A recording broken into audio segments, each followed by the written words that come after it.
10th class के प्रिय विद्यार्थियों, क्षितिज पाठ्य पुस्तक में गद्य खंड में पहला पाठ है, पहली कहानी है नेताजी का चश्मा, उदय प्रकाश की लिखी हुई। इस कहानी में एक हालदार साहब हैं, एक कैप्टन है, ये प्रमुख पात्र हैं और एक सुभाष चंद्र बोस की प्रतिमा लगी हुई है।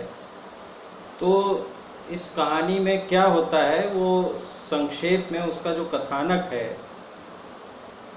उसकी जो प्रमुख बातें हैं उसको मैं बता रहा हूँ, उसको देखिए और उसके बाद फिर इसके प्रश्नोत्तर जो हैं वो हम बताएंगे।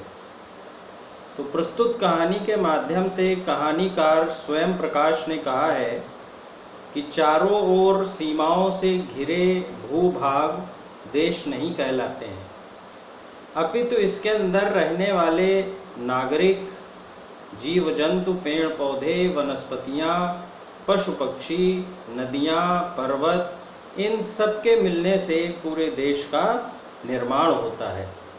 और इन सबसे प्रेम करने वाले और इन्हें समृद्ध बनाने की भावना रखने वाले लोग जो हैं वे इसके नागरिक होते हैं और उनकी ये भावना देशभक्ति कहलाती है। नेताजी जी का चश्मा कहानी कैप्टन चश्मे वाले के माध्यम से लेखक ने देश के करोड़ों नागरिकों के महत्वपूर्ण योगदान को सजीव और स्पष्ट स्वरूप दिया है, जो अपने अपने तरीके से इस देश के निर्माण में योगदान देते हैं। इस पवित्र कार्य में केवल बड़े ही नहीं बल्कि बच्चे भी देश निर्माण में अपना सहयोग देते हैं। प्रस्तुत कहानी के प्रारंभ में कहानीकार ने बताया है कि हालदार साहब को कंपनी के कार्य के संबंध में उस कस्बे से होकर जाना पड़ता था जिससे इस कहानी का संबंध है। उस छोटे से कस्बे में कुछ पक्के मकान, लड़के और लड़कियों के विद्यालय, एक सीमेंट बनाने का कारखाना, 2 ओपन एयर सिनेमा घर तथा एक नगर पालिका का दफ्तर था। नगर पालिका समय समय पर उस कस्बे का विकास कार्य संपन्न कराती रहती थी। नगर पालिका के एक सुयोग्य प्रशासनिक अधिकारी ने उस कस्बे के एक चौराहे पर नेताजी सुभाष चंद्र बोस की संगमरमर की मूर्ति लगवा दी थी। नेताजी की मूर्ति बनाने वाले कलाकारों की खोज करने, उपलब्ध बजट से अधिक लागत लगाने तथा बोर्ड का शासनकाल बहुत कम शेष रहने की वजह से इस कार्य को संपन्न करने के लिए उसी कस्बे के एकमात्र स्कूल के कला अध्यापक मोतीलाल जी को ये कार्य दे दिया गया और उस अध्यापक ने 1 महीने में मूर्ति बनाकर तैयार कर देने का भरोसा दे दिया।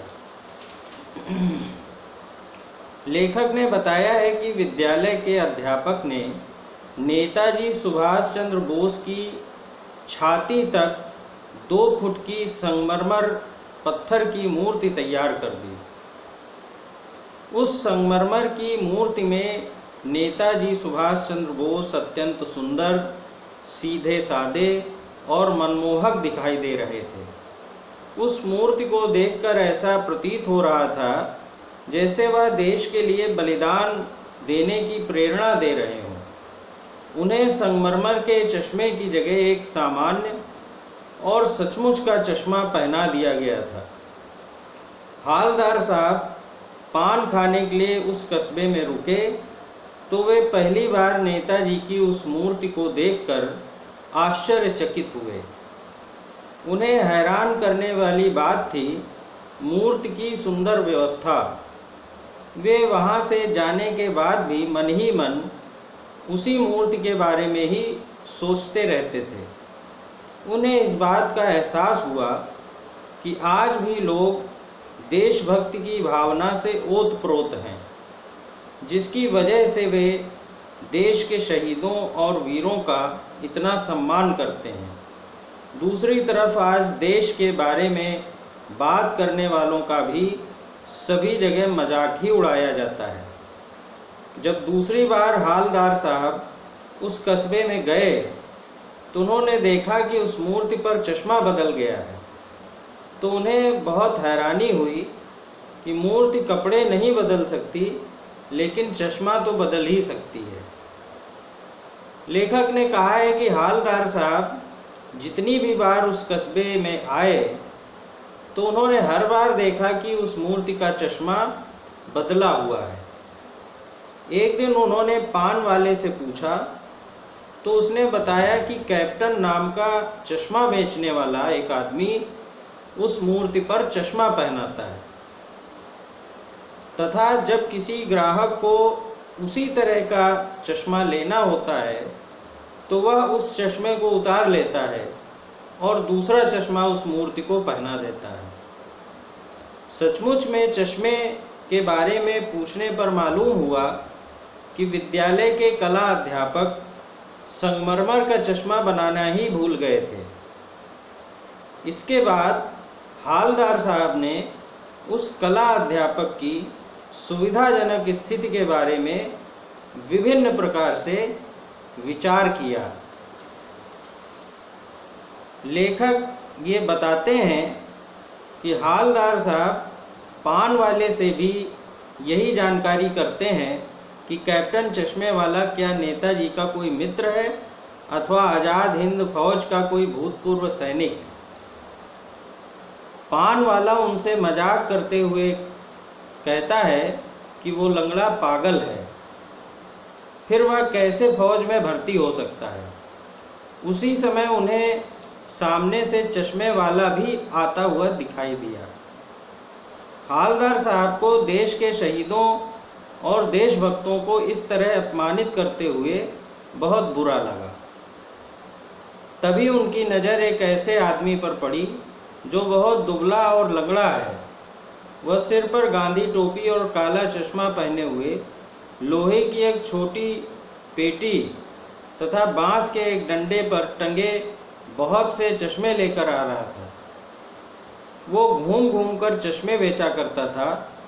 हालदार साहब उस चश्मे वाले को कैप्टन नाम मानने के पक्ष में नहीं थे, वो उसको कैप्टन नहीं मानना चाहते थे। लेखक ने बताया है कि हालदार साहब करीब 2 वर्ष तक उस कस्बे से गुजरते रहे और नेताजी की मूर्ति पर बदलते हुए चश्मे को देखते रहे। फिर अचानक एक दिन उन्होंने देखा कि मूर्ति पर कोई भी चश्मा नहीं था और पान वाले की दुकान बंद थी। उस चौराहे की अधिकतर दुकानें बंद थीं। अगली बार आने पर भी उन्होंने देखा कि मूर्ति पर चश्मा नहीं था।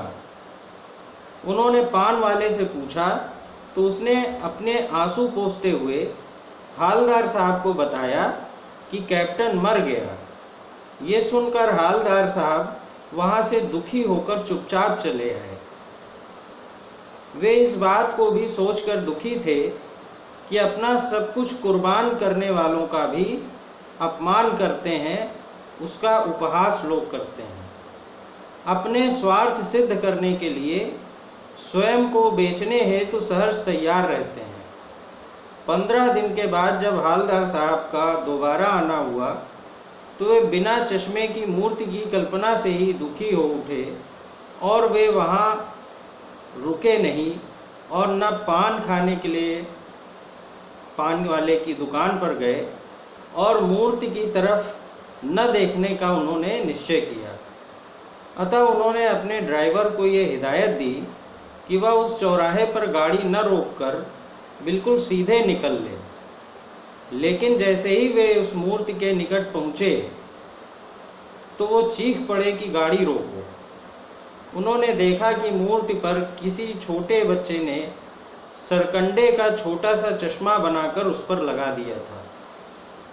देश पर शहीद होने वाले वीरों के प्रति बच्चों की भावना और देशभक्ति पर वो भावुक हो उठे और उनके आंखों में आंसू आ गए।